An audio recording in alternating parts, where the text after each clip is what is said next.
अस्सलाम वालेकुम। मेरा नाम सुकैना असद है और मैं आज आईआरसी के प्लेटफ़ॉर्म से आप लोगों के सामने हूँ और इस प्लेटफ़ॉर्म में हम लोग मेंटल हेल्थ के बारे में डिस्कस किया करेंगे। ये एक हम लोगों ने डिफरेंट सीरीज़ स्टार्ट की हैं। इन सीरीज़ में हम लोग ये देखेंगे कि मेंटल हेल्थ क्या होती है, उसको किस तरीके से बेहतर बनाया जा सकता है, वेलनेस पे बात की जाएगी, अवेयरनेस पे बात की जाएगी। सो इन सीरीज़ में जो हमारा पहला आज का डिस्कशन का टॉपिक है वो है इमोशंस यानी कि जज़्बात। अब जब हम इमोशंस का लफ्ज़ सुनते हैं या जज़्बात का लफ्ज़ जब हम देखते हैं, तो हमारे ज़हन में कुछ इमोशंस आते हैं जैसे कि खुशी, गम, गुस्सा, उदासी।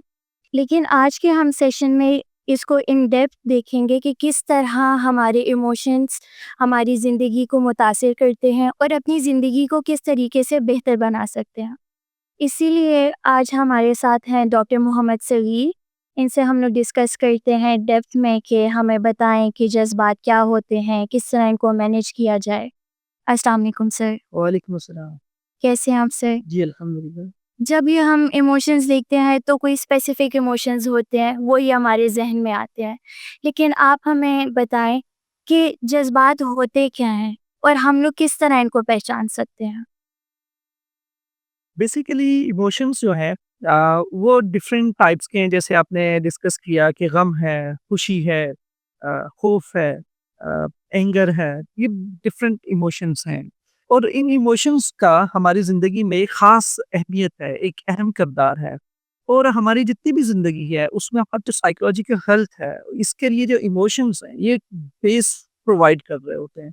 हमारी जितनी भी साइकोलॉजिकल कंपोज़र है, यानी कि हम कितना अच्छा वेल मैनेज्ड हैं, हम कितना कंपोज़्ड हैं, हम डिफरेंट कम्युनिकेशंस में, डिफरेंट प्रॉब्लम्स में, डिफरेंट जो साइको सोशल स्ट्रेसेस हैं, साइकोलॉजिकल इश्यूज़ हैं, या हमारे जो डेली के मामलात हैं, उनको कैसे लेके चलते हैं, ये इमोशंस ही हमें हेल्प आउट कर रहे हुँ, होते हैं। यूँ समझ लें कि जैसे कि इसके साथ-साथ इमोशंस जो हैं वो हमारी सेहत का भी एक उसको भी मुतय्यन कर रहे होते हैं कि हमारी सेहत कैसी है, इमोशन से ही पता चलता है। फॉर एग्ज़ाम्पल जैसे स्ट्रेस है, एंग्ज़ायटी है, फ़ियर है, इसी तरीके से और जो हैं वो परेशानी के जो इमोशंस हैं, उनको अगर देखा जाए, तो ये वो इमोशंस होंगे जो हमें बताते हैं कि हमारे साथ कोई गड़बड़ चल रही है, हम ठीक महसूस नहीं कर रहे। हुँ, और यही वो फीलिंग्स होती हैं, यही वो एहसासात होते हैं जो हमें जो डॉक्टर्स के पास, साइकोलॉजिस्ट के पास जो है ना रेफर करने में एक पीछे एक बैक में एक फ़ोर्स होती है जो हमें पुश कर रही होती है कि यार हम जाएँ अपने इश्यूज़ डिस्कस करें क्योंकि हम आज सही महसूस नहीं कर रहे हैं। और इमोशंस जो हैं जब ये इंसान के अंदर पॉज़िटिव और नेगेटिव इमोशंस का डायरेक्ट जो लिंक है वो आपकी साइकोलॉजिकल और फ़िज़िकल सिम्पटम्स के साथ होता है कि आप जैसे नींद में कमी आ जाना, आपका मूड जो है वो ठीक ना रहना, इसी तरह से जैसे खाना है उसकी जो जैसे डिज़ायर है, एपेटाइट वो सिग्निफिकेंटली इम्पैक्ट होती है। कुछ केसेज़ में लोग बहुत ज़्यादा खाना शुरू कर देते हैं, कुछ लोगों में कुछ केसेज़ ऐसे भी हैं जो कुछ लोग होंगे वो बहुत कम कर देते हैं खाना-पीना, इवन स्टार्व करना शुरू कर हुँ। देते हैं। तो डिफरेंट कंडीशंस हैं, इमोशंस के साथ लिंक हैं। तो इमोशंस को इसलिए भी बड़ी अहमियत हासिल है कि हम इनको पॉज़िटिव कैसे बना सकते हैं और इन्हें अच्छे से कैसे डील कर सकते हैं और इनके लिए अच्छे तरीके क्या हों, उन पे फ़ोकस किया जाना बहुत ज़रूरी है। सर, आपने काफ़ी डिटेल में बताया है कि इमोशंस क्या होते हैं और हमारी ज़िंदगी में इनकी क्या इम्पोर्टेंस है। अक्सर औक़ात हम लोग ये देखते हैं कि हम खुद अपने तौर पे अपने जज़्बात को आइडेंटिफ़ाई नहीं कर पा रहे होते, पहचान नहीं सकते। तो ऐसा हम क्या करें कि हम इनको पहचान सकें, अपने जज़्बात को हम किस तरीके से जान सकते हैं? देखें, इमोशंस जो हैं, जैसे हमने कहा जैसे कि इमोशंस इंसानों के सर्वाइवल के लिए भी बड़े हुँ, इम्पोर्टेंट हैं। तो ज़िंदगी में इमोशंस जो हैं, तो ज़रूर समझ लें कि जो ज़िंदगी के रंग है वो इमोशंस के साथ हैं। अगर आप वो कहते हैं ना कि जज़्बात ना हो तो लोग जो है ना मशीन होते हैं। उन्हें जो है ना हम किसी का लिहाज़ कर रहे हैं, किसी की केयर कर रहे हैं, किसी का ख़्याल रख रहे हैं। ये जितने भी इमोशंस हैं जो आपके अंदर ये नर्चरेंस और इसी तरह से जो एक-दूसरे के साथ रिलेटेडनेस है, कनेक्शन है, रीच आउट है, ये सारे के सारे आपके इमोशंस हैं जो आपको इस तरफ मोटिवेट करते हैं, बेसिक ड्राइव्स हैं जो आपको मोटिवेट करते हैं। यूँ समझ लें कि आपको इंडिकेट करते हैं कि आपने किस तरफ जाना है और आपका इमोशंस के साथ एक एडेप्टिव लेवल पे रिएक्शन होता है, ठीक है? तो वो बड़ा इम्पोर्टेंट है। तो वो जो आइडेंटिफिकेशन है कि हम पहचान कैसे लें इमोशंस की, तो इमोशंस में ये होता है कि हम लोग इतना ज़्यादा हमारे पास इसका नॉलेज नहीं होता कि इमोशंस हैं क्या एक्चुअली, और हम अपने इमोशंस का एक तो उसका इज़हार, उसकी पहचान और उसके साथ-साथ उसमें एक ख़ास किस्म की ज़रूरत होती है। हर एक इमोशन का जब भी हम महसूस करते हैं तो एक स्पेसिफिक डायरेक्शन में हमें लेके जा रहा होता है और वो ख़ास किस्म के मतलब उस वक़्त हमने ढूँढने होते हैं, कुछ मीनिंग्स डेवलप करने होते हैं ताकि अपने उस एक्सपीरियंस, अपनी उन फीलिंग्स का कोई ना कोई मतलब हासिल कर सकें। और फिर हम लोगों के साथ उसी उसी उसी मतलब की बेस पे हमने कनेक्ट करना होता है। ठीक है? तो इमोशंस इसलिए ज़रूरी होते हैं। तो अब इसको पहचानने का सिंपल सा है कि आपके पास इमोशंस से रिलेटेड वोकैब्युलरी होनी चाहिए। फॉर एग्ज़ाम्पल आप कोई भी फीलिंग्स है जैसे आप इमोशंस को यूँ देखिए कि इमोशन का जो एहसास है, जो बहुत ही फर्स्ट लेवल पे जो आप फ़ील करते हो, एक सब्जेक्टिव और पर्सनल फीलिंग होती है, एक स्पेसिफिक जब भी आप किसी भी इमोशनल स्टेट में हो, तो उसको देखिए कि वो क्या इमोशंस हैं, वो क्या फ़ील कर रहे हैं आप अंदर। फॉर एग्ज़ाम्पल एक खुशी है, तो खुशी का इज़हार जो एक इंसान अपने इनफ़रादी तौर पे जो महसूस कर रहा है, वो बेसिकली एक चीज़ है जिसको समझने की ज़रूरत होती है, जिसे अफ़ेक्ट कहते हैं।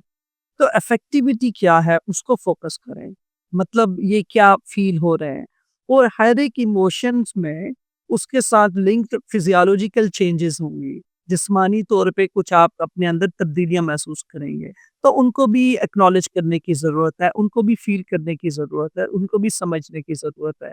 तो जब हम अपनी इमोशंस को इस तरीके से जानते हैं कि हमें एहसास होता है कि हमारे अंदर क्या चल रहा है और हमारी ये इमोशनल कैफ़ियत है और ये इमोशनल कैफ़ियत क्या-क्या एहसासात मेरे अंदर पैदा कर रही है। एक तो ये है। सेकंड जो लेवल है इसके साथ, वो हमारी थिंकिंग होती है कि हमारे इमोशंस रिलेटेड कुछ थॉट्स भी होते हैं। कुछ ऐसी सोचें होती हैं जो इमोशंस के साथ वाबस्ता होती हैं, लिंक होती हैं। उन सोचों पे भी आप फ़ोकस कर सकते हैं। कि ये थॉट कैसे हैं?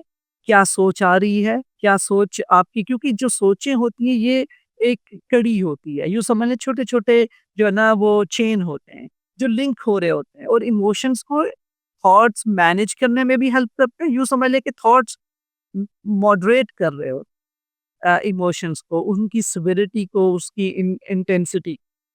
तो थॉट्स अगर आपके इमोशंस के आप उनको यूज़ कर सकते हैं रेगुलेट करने के लिए। फॉर एग्ज़ाम्पल अगर मैं गुस्से में हूँ और मुझे फ़ील हुआ कि मेरे साथ किसी शख़्स ने ज़्यादती की है या बदतमीज़ी की है और उसने इंसल्ट किया जो कि ठीक नहीं है। अब मैं ये मैसेजेस, थॉट्स अपने अंदर चलाऊँगा जो मेरे गुस्से को मज़ीद बढ़ा सकते हैं। और इसके बावजूद मैं ऐसे भी थॉट चला सकता हूँ अपने ज़हन में जो मुझे काम डाउन कर सकते हैं, मेरे गुस्से को नीचे ला ला सकते हैं। सो थॉट्स बेसिकली एक मॉडरेटिंग रोल प्ले करते हैं, तो थॉट्स को भी फोकस करने की ज़रूरत होगी कि जैसे आपने अफ़ेक्ट पे फोकस किया कि आप क्या फ़ील कर रहे हैं, जिस्मानी तौर पे, ठीक है, इमोशनली, और देन आपने फोकस करना है कि इमोशंस रिलेटेड थॉट्स क्या हैं, कौन-सी ऐसी सोचें जो आपके दिमाग में अभी चल रही हैं और आप अपने आप को क्या मैसेजेस, क्या कमांड्स दे रहे हैं, थिंकिंग लेवल पे। तो आपको पता चल जाएगा कि मैं क्या फ़ील कर रहा हूँ, मेरी इमोशन अभी इस वक़्त क्या है। तो फिर जब इमोशन पैदा होता है तो वो कोई ना कोई बिहेवियर भी पैदा करता है। उससे मुतल्लिक कोई किरदार अदा होता है, इंसान कुछ करता है। तो वो जो बिहेवियर है उसको भी देखना है कि अब रवैया कैसा है? क्या वो एडैप्टिव था? क्या वो मैलएडैप्टिव है? यानी कि वो नुकसानदेह है या वो फ़ायदेमंद है? तो ये भी देखना है। फॉर एग्ज़ाम्पल एक्साइटमेंट है, खुशी है और वो खुशी में इस तरह से सेलिब्रेट कर रहा हूँ कि मैं बाकी लोगों को नुकसान पहुँचा रहा हूँ। For example loud music play कर रहा हूँ और बहुत शोर-ओ-शराबा मचा रहा हूँ। मैं तो एक्साइटेड हूँ, मैं बहुत अच्छा फ़ील कर रहा हूँ, आई एम हैविंग फन, तो मैं तो खुश हूँ। लेकिन वो खुशी इस तरह से है कि वो मैलएडैप्टिव वे में है। ठीक है? इसी तरीके से कुछ और चीज़ें, जैसे मैं अपनी खुशी को सेलिब्रेट कर रहा हूँ थ्रू सब्सटेंस और ड्रग्स के साथ, तो ये भी एक पार्टी थ्रो करके, तो वो भी चीज़ें जो है ना कैसे इम्पैक्ट कर रही है। तो एप्रोप्रिएट बिहेवियर क्या है उसको भी आइडेंटिफ़ाई होने की ज़रूरत होती है और फिर आप देखें कि आपके हालात और आपके जो मौक़े हैं, उनके मुताबिक आपका रवैया है या उसके खिलाफ है। जो आपकी कैपेसिटी है, उसके मुताबिक उसको अपनी जो आपकी जो इमीडिएट रियलिटी है, उसके मुताबिक देखना होता है आपने। इमोशंस क्या हैं? कितने स्ट्रॉन्ग हैं? क्या वो ओवरवेलमिंग हैं? क्या वो मॉडरेट लेवल पे हैं? क्या वो ऐसे हैं कि आप इज़िली उन्हें कोप और प्रोसेस कर रही हो? या इतने ज़्यादा इंटेंस हैं कि आप बिल्कुल आपको पता ही नहीं है ओवरफ्लो हो रहा है। आप फ्लड फ़ील कर रहे हो, इमोशनल फ्लड। तो ये सारी चीज़ें देखनी होती हैं और यहीं से आइडेंटिफ़िकेशन होती है कि आप अपने इमोशंस को आइडेंटिफ़ाई करें कि वो किस लेवल पे हैं। लेकिन जो तराजू होगा वो यही देखना है कि क्या वो आपके फ़ायदे में है या वो आपके नुकसान का बायस बन रहा है। तो ये पहचान है जिसमें आप इमोशंस को देख सकते हैं। और फिर जैसे हमने कहा कि हमारे पास वोकैब्युलरी नहीं होती, तो कोई भी जो फीलिंग्स है उसको नाम देने की कोशिश करें। तो उसके लिए आपको इमोशंस को पढ़ना भी चाहिए कि ये इमोशंस होते क्या हैं। जैसे खुशी है, गम है, सैडनेस है, फिर इसी इसी के साथ-साथ अगर देखा जाए तो हमारे अंदर जो है वो जैसे सरप्राइज़ होना है, वो एक इमोशन है, फ़ियर है, खौफ़ है। तो इन सारी हेट है, नफ़रत कि हमारे अंदर हेट भी पैदा होती है, स्ट्रेस है, एंग्ज़ायटी है। तो इन सारी चीज़ों का मतलब क्या है? और इनमें मुख्तलिफ़ किस्म का इफ़ेक्ट होगा। डिफरेंट टाइप का जो इमोशन है, डिफरेंट टाइप का बिहेवियर होगा और इनकी डिफरेंट इंटेंसिटी होगी। एक जैसी सतह नहीं रहती इमोशंस की, डिफरेंट इंटेंसिटी होती है और ये इंडिविजुअल टू इंडिविजुअल जो है ना वेरी भी वेरी करेगी। गुड। आपने अब जिस तरह बताया कि किस तरह ख़्यालात, हमारे रवैये और हमारे जज़्बात का आपस में ताल्लुक़ है। तो यहाँ से एक मेरा ये सवाल है कि हम जज़्बात का इज़हार किस तरीके से कर सकते हैं? जज़्बात का इज़हार जो है हमें डेफ़िनेटली पॉज़िटिव वे में करना चाहिए। फॉर एग्ज़ाम्पल देखिए जो पॉज़िटिव इमोशंस हैं, समहाउ उनसे हमें इश्यूज़ नहीं होते। नहीं होती है। हम उनके इज़हार करने में या उनके इज़हार में ऐसा कोई जैसे बहुत ज़्यादा इलेटेड लेवल पे ना हो, जैसे मैंने कहा कि अब खुशी है तो खुशी को उस लेवल पे जाके सेलिब्रेट करना कि जो आउट ऑफ द वे हो, उस तरह के एक्सट्रीम लेवल पे एंड्स पे ना हो। लेकिन इमोशंस का ज़्यादातर जो प्रॉब्लम है वो जो ऐसे इमोशंस हैं जो जिनमें एक पेन हो, जैसे पेनफुल इमोशंस हैं। उनका उनकी जो जो है ना मैनिफेस्टेशन या उनकी जो एक्सप्रेशन है वो बड़ा इम्पोर्टेंट है। फॉर एग्जांपल एंगर है, इसी तरह से सैडनेस है, फिर हेट है, फियर है। ये वो इमोशंस हैं। फॉर एग्जांपल किसी को अगर एंजाइटी होती है तो इनका इजहार कैसा होना चाहिए, ये बड़ा इम्पोर्टेंट है कि इनको हम कैसे डील करते हैं या इनकी मैनिफेस्टेशन कैसे हुई है। यहाँ पे इसको देखने की ज़रूरत है। अक्सर आपने देखा होगा कि जैसे गुस्सा अगर हम बात करें तो बड़ी प्राइम सी चीज़ है, एक बड़ा कॉमन इमोशन है, हर कोई इससे दो-चार होता है और आपने देखा है इसके इसमें गुस्से पे आप जो है सिर्फ़ अपने अंदर बैड फ़ील करना और वो एक एंगर फ़ील करना और उसके बाद समझना कि यार इस बंदे ने एक बेवकूफ़ी कर रहा है या इसने ठीक नहीं किया, कितना स्टूपिड है और ये एक किस्म की आपके लिए एक तकलीफ़ का बायस बना। यहाँ पे ये सोच के रुक जाना, ये भी एक इमोशन का इज़हार है ना कि आपने वो सर्ज फ़ील किया, एंगर फ़ील किया और आपने ऐसे ही इसको सेटल कर दिया। और सेकंड ये भी हो सकता है कि मतलब पॉसिबल वेज़ हम देख लें कि आप जाके डायरेक्ट कन्फ्रंटेशन में चले जाओ, तू-तू, मैं-मैं करना शुरू कर दो, चीखना-चिल्लाना शुरू कर दो, स्क्रीम करो आप, ठीक है? आपके हाथ में कोई भी चीज़ है उसको ज़मीन पे फेंक दो, आप आउट ऑफ कंट्रोल हो जाएँ। तो ये सारी चीज़ें आपने देखनी है कि क्या आपकी ये इमोशंस आउट ऑफ कंट्रोल होते हैं? सैडनेस है तो क्या इतनी एक्सट्रीम सैडनेस है कि आपने खाना-पीना छोड़ दिया है? आपने सोशली खुद बायकॉट कर लिया, आपने सोशली दूसरे लोगों से खुद को अलग कर लिया और एक तन्हाई में किसी अपने आप को किसी कमरे में बंद कर दिया है। अब ना तो आप अपना ख़्याल रखते हो, ना आप अपने रूम का ख़्याल रख रहे हो, किसी काम का, किसी चीज़ की दिलचस्पी आपके अंदर नहीं पैदा हो रही। तब ये सैडनेस तो बड़ी एक्सट्रीम लेवल पे चली गई है ना? और आपको बिल्कुल अपना पसंद नहीं आ रहा कि मैं इतने और ज़िंदगी में कोई खुशी नहीं बाकी रही। इतना मज़बूत या इतने शदीद नोयत का गम है। तो ये देखना है कि आपका आपका जो गुस्सा है वो किस लेवल पे निकल रहा है या आपकी गम है वो किस लेवल पे है या कोई और खौफ है तो वो किस लेवल पे है। अब खौफ में लोग अपने आप को किसी एक जगह पे रिस्ट्रिक्ट कर लेते हैं। फॉर एग्ज़ाम्पल किसी को अगर जो है वो ऊँचाई से डर लगता है, तो वो बिल्कुल इन चीज़ों को अवॉइड करते हैं। बाहर जाने से लोग अवॉइड करते हैं, कुछ हो ना जाए, इस तरह के खौफ में और अपने आप को उन चीज़ों से दूर रखते हैं।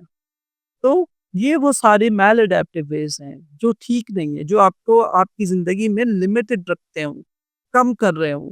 तो आपको जब आपकी लाइफ़ लिमिट हो रही हो इन इमोशंस की वजह से, तो समझ लें कि ये मैलएडेप्टिव स्ट्रैटेजीज़ हैं, सेल्फ डिफीटिंग वेज़ हैं, आपके रास्ते में रुकावट बन रहे हैं, आपकी ज़िंदगी में ग्रोथ को प्रमोट नहीं कर रहे, बल्कि आपको पीछे धकेल रहे हैं और बीमारी की तरफ लेके जा रहे हैं।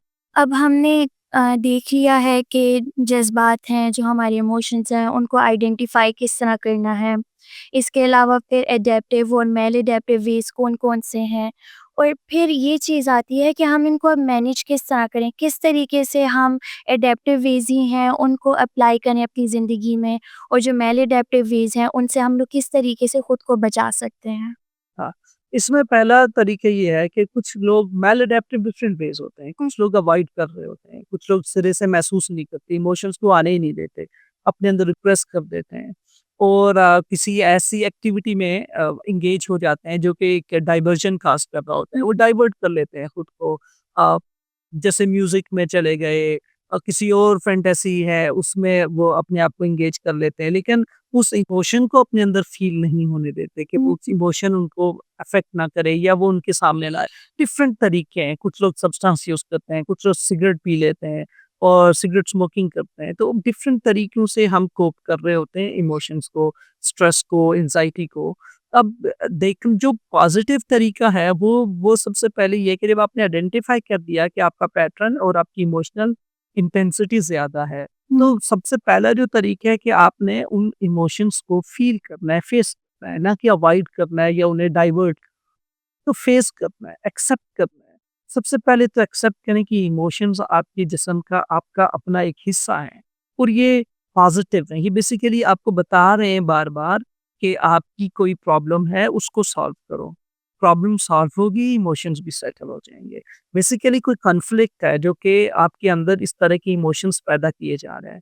वो सिचुएशन जो है वो पास्ट रिलेटेड भी हो सकती है जो अभी तक ओवरकम नहीं हुई, कोई फ्यूचर से रिलेटेड भी एप्रीहेंशन हो सकती है, इवन कुछ प्रेज़ेंट में भी ऐसा कोई ऑनगोइंग कॉन्फ्लिक्ट हो सकता है।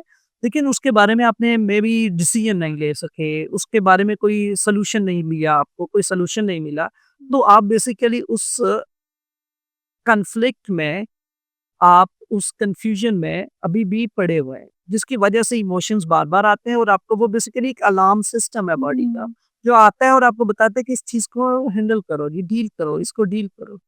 तो जब हम डील नहीं करते, उसको पीछे फेंक देते हैं, अवॉइड करते हैं या कोई भी मैलएडेप्टिव वेज़ यूज़ करते हैं, तो होता यूँ है कि वो इमोशंस जो है ना वो बार-बार आएँगे और उनकी इंटेंसिटी बढ़ती चली जाएगी, इंटेंसिटी बढ़ती चली जाएगी और हत्ता कि इस लेवल पे आएगी कि हमें वो टोटली डिसएंगेज कर देगी अपनी जो आपके जो माहौल है उससे प्रेजेंटली और आप फिर मुश्किल होगी कि उससे आगे आप सोच सकें सही से, फैसला करें सही से या आप कंफर्टेबल फ़ील कर सकें। तो आप पेन फ़ील करना शुरू कर देते हैं। फिर लोग आते हैं कि जी अब मुझे हेल्प चाहिए या तब हम देखते हैं कि यार अब ये तो नींद भी नहीं आती, सो भी नहीं सकती, खौफ भी हो रहा है, डर भी लग रहा है, अजीब-सी कैफ़ियत हो रही है।